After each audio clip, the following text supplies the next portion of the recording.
So let's talk about a practice that's been around for thousands of years, spiritual fasting. And right off the bat, let's be clear, this isn't about the latest diet fad or health trend. No, this is about the ancient tradition of stepping back from food for a much higher spiritual purpose. It really begs the question, right? Why would anyone willingly deny themselves one of the most basic things we need to survive? Well, the sources we're digging into today make it pretty clear. The answer isn't about what you might lose, like pounds or inches, but about what you're hoping to gain on a much deeper spiritual level. Okay, so first up, let's explore a really flexible, purpose-driven way of looking at this. In this approach, fasting isn't some rigid rule you have to follow on a certain day. Instead, it's a super personal act of devotion, something you do for a specific spiritual reason whenever you feel that calling. One of the best ways to think about this comes from a metaphor in our sources. It's a way to power up spiritually. The idea is pretty simple, actually.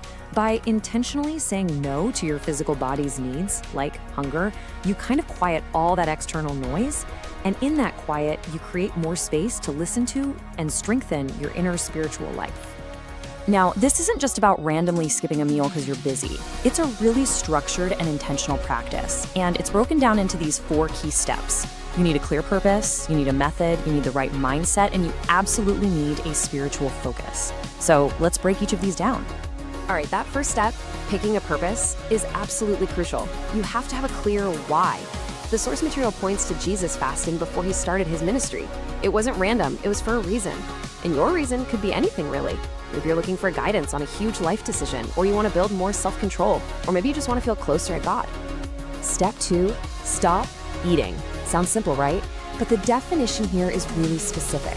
In this context, biblical fasting is about abstaining from food. You know, while giving up social media for a while is a great sacrifice, that's not exactly what's being talked about here. This kind of fasting is described as an exercise in dying to yourself, all to help you grow spiritually. And step 3 is all about humility. The idea here, which comes from a passage in the book of Matthew, is that fasting should be a private, personal thing. It's not about putting on a show for everyone or making a big deal about how pious you are. The real focus is supposed to be on that internal, one-on-one connection with God, not on what other people think. And that brings us to the final and maybe most important step, pairing it all with prayer. This quote from Samuel Chadwick just nails it. Hurry is the death of prayer. That time you would have spent making and eating a meal, it's not supposed to be empty time. It's meant to be filled with slow, focused, unhurried communication with God, a time to actually listen and reflect. Okay, so we've looked at that really personal, flexible approach. Now let's completely switch gears and talk about a highly structured and communal one, the Catholic tradition of Lent. This isn't about fasting whenever you feel like it. This is about a specific time on the church calendar with a shared communal purpose. The Lenten journey is a whole 40-day period, and that number's no accident. It mirrors Jesus's 40 days in the desert. It kicks off on Ash Wednesday and leads all the way up to Easter. And it has its own rhythm, you know? There are specific days for fasting, others for abstinence, and even built-in breaks on Sundays. It all builds up to the big celebration of Easter. And the rules for Lent, they get very specific. On the big days, like Ash Wednesday and Good Friday, fasting for adults means you get 1 full meal and 2 smaller meals. And on top of that, you abstain from meat on those days, and also on every single Friday during Lent if you're 14 or older. So why have all these detailed rules? Well, the whole purpose of Lent is to create this collective time of reflection. It's about everyone together, stripping back some of those worldly comforts to feel a sense of solidarity with Christ's sacrifice, to get spiritually ready for Easter, and to basically make room to be filled with faith. It's a journey you take with your whole community.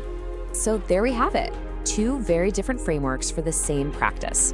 One is super personal and flexible, and the other is communal and really structured. Let's put them side by side and see how they really stack up. The biggest difference really comes down to structure and why you're doing it. The personal quest is driven from the inside. It's based on your specific need, on your timeline. But the communal journey of Lent is structured from the outside. It's a shared rhythm with a fixed calendar and specific rules for everyone, all pointed toward that one single collective goal. But here's the thing, and this is probably the most important takeaway of all. Despite all those differences in how they're practiced, at their absolute core, both of these paths share the exact same goal: to build a deeper connection with God through the intentional act of self-denial and focused prayer.